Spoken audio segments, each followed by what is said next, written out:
प्यारे प्यारे पढ़ाकू बच्चों, मैं संतोष कुमार चौहान आप लोगों का स्वागत करता हूं। तो आप लोग जो है जान चुके हैं, इस वीडियो को क्लिक कर चुके हैं, मतलब बोहर के एटॉमिक मॉडल के बारे में जानने वाले हैं।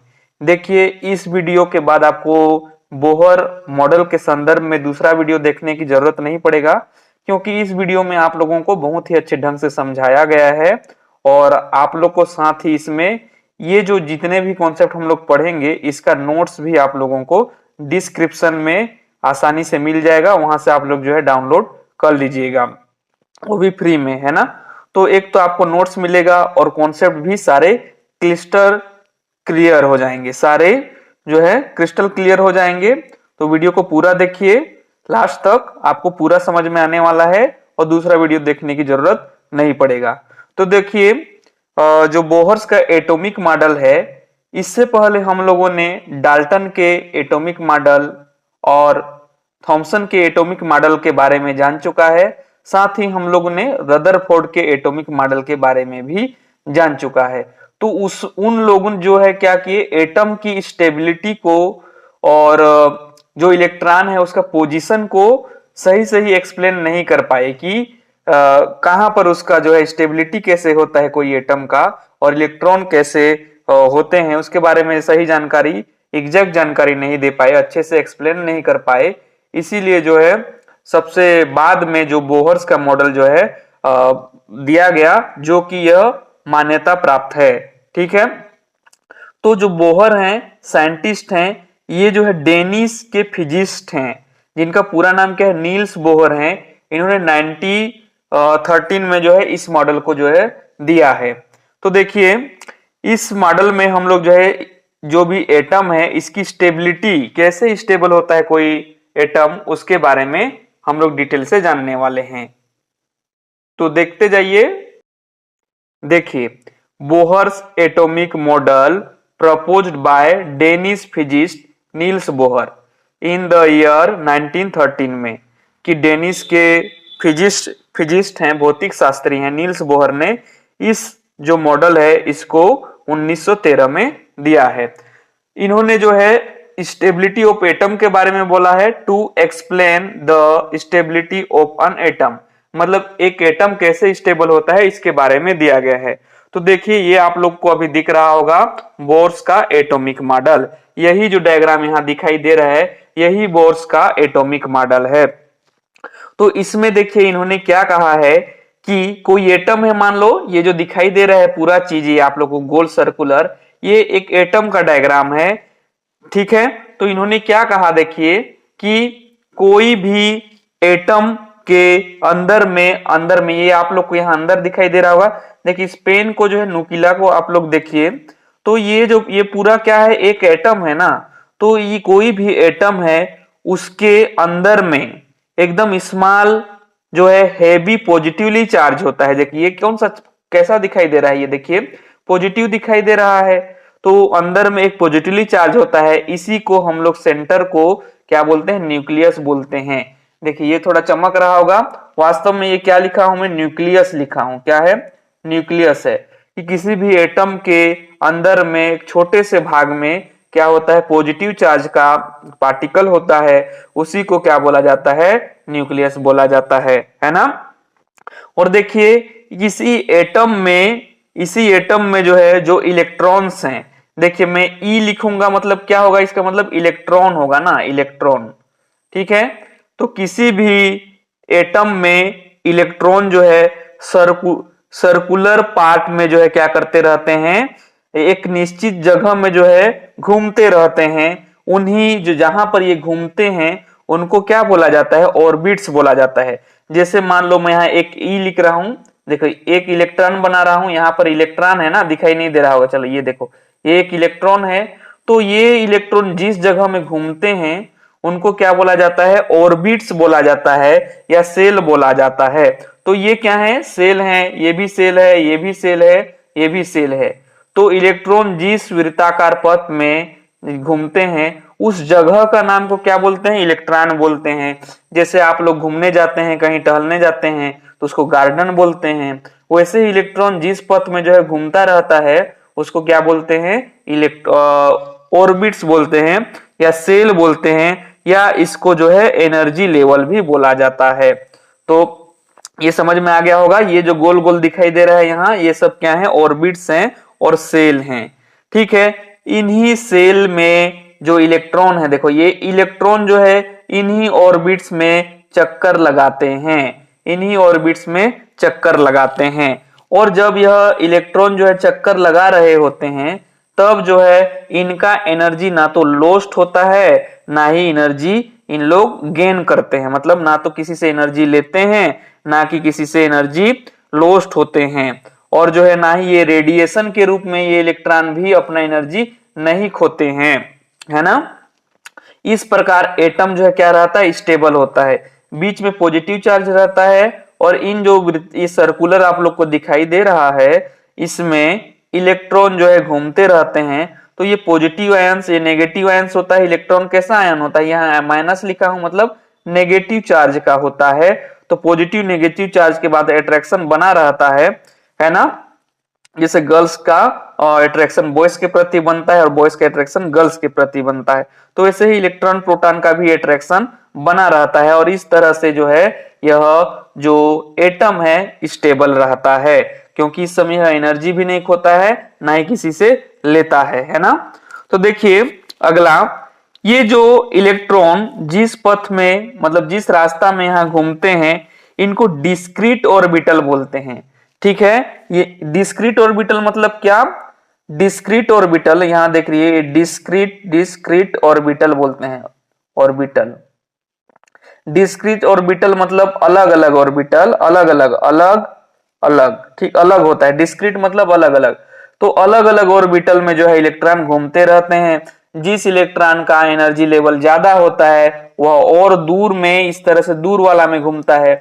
जिसके पास ज्यादा पैसा होगा, एनर्जी को आप लोग जो है पैसे से समझो, जिसके पास ज्यादा पैसा होगा दूर दूर टूर करेगा, दूर दूर घूमने जाएगा अच्छी अच्छी जगह में। लेकिन जिसका एनर्जी लेवल कम है, मतलब जिसके पास पैसे कम है, तो क्या करेगा, वहीं आसपास घूम लेगा, वहीं आसपास पिकनिक मना लेगा, है ना। तो देखिए ये जो आप लोग को दिखाई दे रहा है, तो इनमें थोड़ा सा कम एनर्जी लेवल है। इससे इधर आगे बढ़ेंगे, ऊपर बढ़ेंगे तो इसमें थोड़ा ज्यादा एनर्जी, फिर और ज्यादा एनर्जी और ज्यादा एनर्जी। जिसके पास ज्यादा पैसा होता है वो दूर जगह घूमने जाता है, जिसके पास पैसे एकदम कम है तो आसपास में पिकनिक मना लेते हैं। वैसे ही इलेक्ट्रॉन के पास, जिसके पास ज्यादा एनर्जी है, वो दूर वाले ऑर्बिट्स में, जैसे ये लिख रहा हूं मतलब इलेक्ट्रॉन है, दूर वाले ऑर्बिट्स में चक्कर लगाते हैं, मतलब घूमते हैं।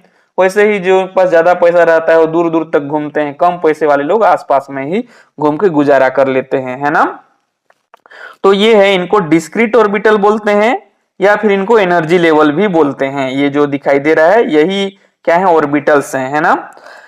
ये जो ऑर्बिटल्स आप लोग को दिखाई दे रहे हैं इनको हम लोग नाम देते हैं, देखो यहां नाम दिए हैं, ये हो गया न्यूक्लियस। उसके बाद देखो के, इंग्लिश के सेल बोलते हैं। देखो ऑर्बिट्स को सेल भी बोला जाता है या ऑर्बिट्स भी बोला जाता है। तो इन एनर्जी जो लेवल है, इन ऑर्बिटल का नाम क्या है, के नाम दिए हैं। और उसके बाद ये वाला देखिए, इसको एल नाम दिए हैं, इसको एम नाम दिए हैं, इसको एन नाम दिए हैं, के एल एम एन नाम दिए हैं। और इनको सेल भी बोला जाता है। तो एन सेल बोलो या इसको एन ऑर्बिट बोलो, ऑर्बिट बोलो या ऑर्बिटल बोलो, बात एक ही है। या एम ऑर्बिटल बोलो या एन ऑर्बिट बोलो या के ऑर्बिट बोलो, या इनको गणित के रूप में मैथमेटिक्स 1 2 3 4, इसको 1 बोलेंगे, 1, फिर ये 2, ये 3, ये 4। तो इनका नाम रख दिया गया है, जो पास में है उसको के सेल बोलेंगे या ऑर्बिट या 1 नाम देंगे। उसके बाद वाले को एल सेल या ऑर्बिट नाम या 2 नाम देंगे। उसके बाद इसको एम सेल या ऑर्बिट या 3 नाम देंगे। इसको एन सेल या फिर ऑर्बिट बोलो, या इसको 4 नंबरिंग कर दी है ना, 1 2 3 4, या के एल एम एन नाम दे दिए हैं, है ना। तो देखिए ये जो पास वाला है न्यूक्लियस के, इसमें क्या रहता है, अपेक्षाकृत कम एनर्जी वाला लेवल है। उसके बाद ये ज्यादा एनर्जी, फिर ये और ज्यादा एनर्जी, और ये जो है और उससे भी ज्यादा एनर्जी वाला क्या है, ऑर्बिट है। तो इनको क्या करेंगे, नाम तो दे दिए हैं के एल एम एन। और इनको यदि देखो, इनको यदि एनर्जी लेवल पे दर्शाया गया तो सबसे ज्यादा एनर्जी किसका होगा, ये दूर वाले का ना, क्योंकि लोग दूर घूम पाते हैं, एन का। तो देखो यहाँ एनर्जी लेवल आप लोग को दिखेगा के से ज्यादा एनर्जी। देखो इधर मुंह खोला है, जिधर मुंह खोलता है उधर ज्यादा रहता है ना, ज्यादा बड़ा। देखो इधर ये सकरा है थोड़ा सा, इधर वाला पार्ट देखो, जबकि इधर बड़ा है। तो जिधर मुंह खोला है उधर बड़ा, तो के से ज्यादा एनर्जी एल में है, एल से ज्यादा एनर्जी एम में है, एम से ज्यादा एनर्जी एन में है। तो वैसे ही एक से ज्यादा दो में है, टू से ज्यादा थ्री में है, थ्री से ज्यादा फोर में है। देखो यहाँ एनर्जी लेवल का ये दिखाई दे रहा होगा आप लोग को, ये एरो चिन्ह इधर दिख रहा है, और ये एनर्जी मतलब इधर एनर्जी बढ़ रहा है। मतलब कि क्या होगा, ये के एल एम एन, जैसे हम लोग न्यूक्लियस से दूर जाते जाएंगे वैसे ही क्या होता जाएगा, एनर्जी लेवल भी बढ़ता जाएगा, है ना। जैसे जैसे हम लोग, ये बीच का न्यूक्लियस है सेंटर वाला, तो इससे जैसे जैसे दूर जाते जाएंगे हम लोग के से, एल से, एम से एन की ओर जाएंगे, वैसे ही एनर्जी लेवल बढ़ता जाएगा, है ना। तो इस प्रकार हम लोगों ने इस बोहर्स के एटॉमिक मॉडल को जान चुका है।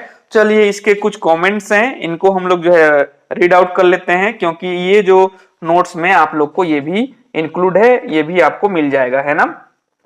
देखिए, तो देखते जाइए। थोड़ा सा देखिए कैमरा क्वालिटी का प्रॉब्लम हो सकता है, आप लोग क्वालिटी बढ़ा लीजिएगा, यहां तक देख रहे हैं तो। देखिए, बोहर्स एटॉमिक मॉडल का पोस्टुलेट मतलब क्या तथ्य दिया था इसके बारे में है ना इसमें। तो देखो क्या बोलता है, an atom consists of a small heavy positively charged nucleus in the center। मतलब कि कोई भी एटम है उसमें हेवी पॉजिटिवली चार्ज होता है, जो न्यूक्लियस जो सेंटर है उसके पास होता है। जैसे हम लोगों ने यहाँ देखा, देखो ये न्यूक्लियस है, इसमें स्मॉल है पार्टिकल लेकिन हैवी, वहां पर ज्यादा पॉजिटिव चार्ज होता है, वो सेंटर में, उसको हम लोग न्यूक्लियस बोलते हैं, है ना। यहीं पर ज्यादा पॉजिटिवली चार्ज होता है न्यूक्लियस के पास ही, है ना। तो होप यह समझ गए होंगे। देखिए, on atom consist of a small heavy positively charge nucleus in the centre. Nucleus में ही हेवी पॉजिटिवली चार्ज होता है, वास्तव में उसको प्रोटॉन बोलते हैं, है ना। उस न्यूक्लियस के अंदर जो पॉजिटिव चार्ज दिखाई दे रहा है ना, ये जो पॉजिटिव चार्ज यहाँ दिखाई दे रहा है, ये पॉजिटिव चार्ज, ये तो न्यूक्लियस है, तो इस न्यूक्लियस के अंदर ही क्या है, प्रोटॉन है ना, प्रोटॉन। वास्तव में बोले तो प्रोटॉन के बाद न्यूट्रॉन भी होता है, लेकिन जब यह मॉडल दिया गया है तब तक जो है न्यूट्रॉन की खोज नहीं किया गया है ना। उसको आगे क्लास में हम लोग पढ़ेंगे। देखिए, अब दूसरा पॉइंट क्या है ना, क्योंकि समझ तो गए हैं लेकिन लिखना भी तो है ना हमको एग्जाम में, तो इसके लिए electron revolves around the centre in the circular path called orbits. देखो जो भी इलेक्ट्रॉन्स है वो रिवॉल्व्स मतलब चक्कर लगाते हैं किसके, पॉजिटिव चार्ज के, उन्हीं सर्कुलर पाथ को, रास्ता को, पाथ मतलब रास्ता को ऑर्बिट्स कहते हैं या सेल कहते हैं। मतलब ये जो इलेक्ट्रॉन्स हैं ये जिस रास्ता में चक्कर लगाते हैं इस न्यूक्लियस के चारों ओर, उन्हीं को क्या बोलते हैं, ऑर्बिट्स बोलते हैं, या उन्हीं को सेल बोला जाता है ना। Electrons revolve around the centre in circular path called orbits और सेल। अब अगला देखिए, वो जो सर्कुलर पार्ट में जो इलेक्ट्रॉन जो है घूम रहे होते हैं, तो उस दौरान जो है वो ना तो एनर्जी गेन करते हैं, ना एनर्जी किसी से लेते हैं, ना एनर्जी किसी को देते हैं। मतलब वो रेडिएशन के फॉर्म में भी नहीं देते एनर्जी, ना ही लेते हैं, इसीलिए वो जो है एटम क्या रहता है, स्टेबल होता है ना। तो देखिए, around the nucleus electron with losing, क्या, sorry, around the nucleus electron without losing or nor gain energy in the form of radiation। मतलब कि जो इलेक्ट्रॉन है जब चक्कर लगा रहे होते हैं न्यूक्लियस के चारों ओर, तो ना ही एनर्जी को लूज करते हैं और ना ही एनर्जी को लेते हैं, और ये रेडिएशन के रूप में भी नहीं लेते हैं। थस स्टेबल ऑफ एटम, इसलिए जो है एटम क्या रहता है, स्टेबल होता है। इस प्रकार जो बोहर नाम के साइंटिस्ट ने बता दिया कि एटम कैसे स्टेबल होते हैं, जबकि रदरफोर्ड, जबकि थॉमसन, जबकि उससे पहले डाल्टन, इन्होंने नहीं बताया था कि एटम कैसे स्टेबल होते हैं। लेकिन ये क्या बोल रहे हैं, एनर्जी जब चक्कर लगा रहे होते हैं तो, सॉरी, इलेक्ट्रॉन जब चक्कर लगा रहे होते हैं तो एनर्जी ना लेते हैं ना देते हैं, इसीलिए जो है एटम स्टेबल होता है, इन्होंने सिद्ध कर दिया है ना। अगला कमेंट देखिए, इसमें जो भी एनर्जी जो है चक्कर लगा रहे होते हैं उन जगह को डिस्क्रीट ऑर्बिट्स के नाम से भी जानते हैं, या उनको एनर्जी लेवल के नाम से भी जानते हैं। The orbits in which the electron revolves, मतलब घूमते रहते हैं, are also called discrete orbital and energy level. उन्हीं जो वृत्ताकार पथ हैं इन्हीं को डिस्क्रीट ऑर्बिटल बोलो, या इनको सेल बोलो, या एनर्जी लेवल बोलो, या इनको ऑर्बिट बोलो, या KLM नाम से जानो, या 1 2 3 नाम से जान सकते हैं। इसी को बोल रहा है the orbits in which the electrons revolve are also called discrete orbits and energy level, है ना। तो देखिए अगला कमेंट देख लेते हैं, और उन्हीं ऑर्बिट्स को नाम दे दिए हैं 1 2 3 4 या KLMN। These orbits represented by, उनको रिप्रेजेंटेड बाय 1 2 3 4 या और लेटर में KLMN। उन्हीं ऑर्बिट्स को हम लोग रिप्रेजेंट कर देते हैं 1 2 3 4 में या लेटर में KLMN में। जैसे आप लोग यहां देख रहे होंगे कि देखो KLMN में इनको रिप्रेजेंट किए हैं, या 1 2 3 4 में, है ना। अब अगला क्या बोल रहा है कि जैसे जैसे हम लोग जो है सेल जो है बढ़ते जाता है न्यूक्लियस से आउटवर्ड किस तरफ, बाहर की तरफ, वैसे वैसे एनर्जी लेवल जो है बढ़ते जाता है। देखिए क्या बोल रहा है, the energy of these cells increase we move outward from the nucleus. मतलब कि न्यूक्लियस के आउटवर्ड मतलब बाहर तरफ जैसे जैसे जाता है वैसे वैसे उस सेल का, उस ऑर्बिट का, उस एनर्जी जो लेवल है, वृत्ताकार पथ है, उसका जो है एनर्जी भी बढ़ते जाता है। मतलब K से ज्यादा एनर्जी L का, L से ज्यादा एनर्जी M का, M से ज्यादा एनर्जी N का होता है ना। तो होप यहाँ तक आप लोग वीडियो देख पा रहे होंगे, तो आप लोग को अच्छे से समझ में आया होगा। आपका बहुमूल्य समय देने के लिए बहुत बहुत धन्यवाद। इसके बाद हम लोग इसके जो नेक्स्ट चैप्टर है 5, उसमें हम लोग सेल्स के बारे में अच्छे से डिस्कस करेंगे, है ना। तो आप लोग जो है वीडियो को जरूर देखिएगा। आप लोग को बेस्ट ऑफ लक, और जो है इसका PDF आप लोग डाउनलोड कर लीजिएगा। मिलते हैं नेक्स्ट वीडियो में।